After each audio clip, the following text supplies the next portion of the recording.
when you're at that top of the chart, it's always a tough market. It does not matter what's happening fall season, winter, spring. Yeah, there's some movement, there's some economic stuff, but the fact of the matter is you're one individual going after a very rare opportunity.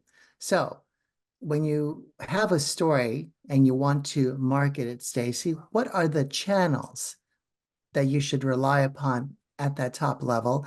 And where should you not place so much emphasis as a matter of strategy? I'm sort of, biasing you toward, away from those job board listings. So help us see where that fits in.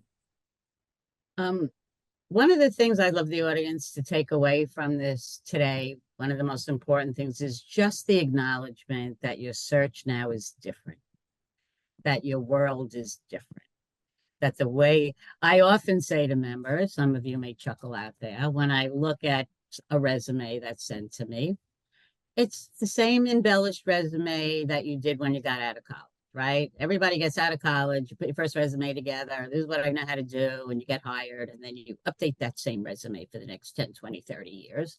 And then you expect to get a $500,000 job with the resume that got you 80K 20 years ago. And that just doesn't work. So I want you to take away that once you enter this world you're in now, and all of you on the call are in this world, the world is different and your search needs to be different because you're not looking for a transactional job. So to your point, Tony, I'll start off by sharing at your level, folks, only 15% of executives find their jobs through job postings. So if all you are doing is sending out a resume to job postings, you are missing 85% of all your opportunities because that's not where they are. Think about it. If you're sending your resume into an ATS system, it's sitting there with the college grads, with the executive assistants. And I tell members, if your resume, perception it plays a part in this too, folks. So if your resume looks exactly like the resume of the executive assistant they just hired, they are not thinking you're a $500,000 person. So there's that piece.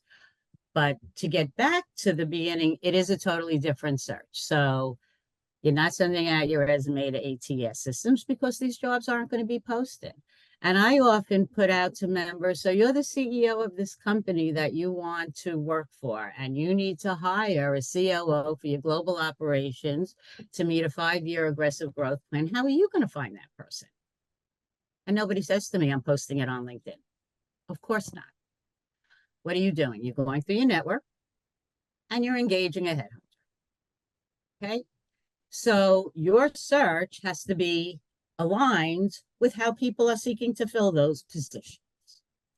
So when we walk through our members, how do you go about getting this job since you're not dumping your resume into ATS systems and 85% of the jobs aren't going to be posted? What do you do?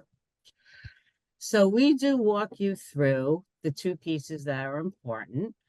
And basically, it's all around your sales and marketing plan, how you're going to get out there. So we talk about the importance of your LinkedIn profile. If you are not getting calls from recruiters for jobs that are appropriate for you at your level, whether or not you're looking, folks, because don't you always want to get opportunities coming to you? If you're not getting that, your LinkedIn profile needs work. Period. It needs to be compelling. You have to make sure recruiters are finding you. You have to make sure once they find you, because they're finding 1,000 people, that they want to reach out to you.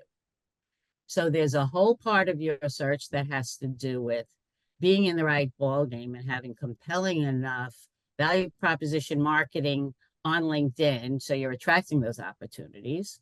And then, of course, the other piece is networking. Now, everybody says to folks they know, let me know if you know of anything. I'm looking for my next job. But we know that doesn't always generate a lot.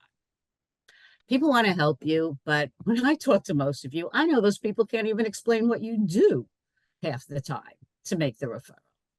So we do put together a program to make that easy for you. You want to start to target organizations you're interested in. And once you have that kind of compelling story and you understand your value proposition, your network can easily or more easily make those connections for you and get you through the door.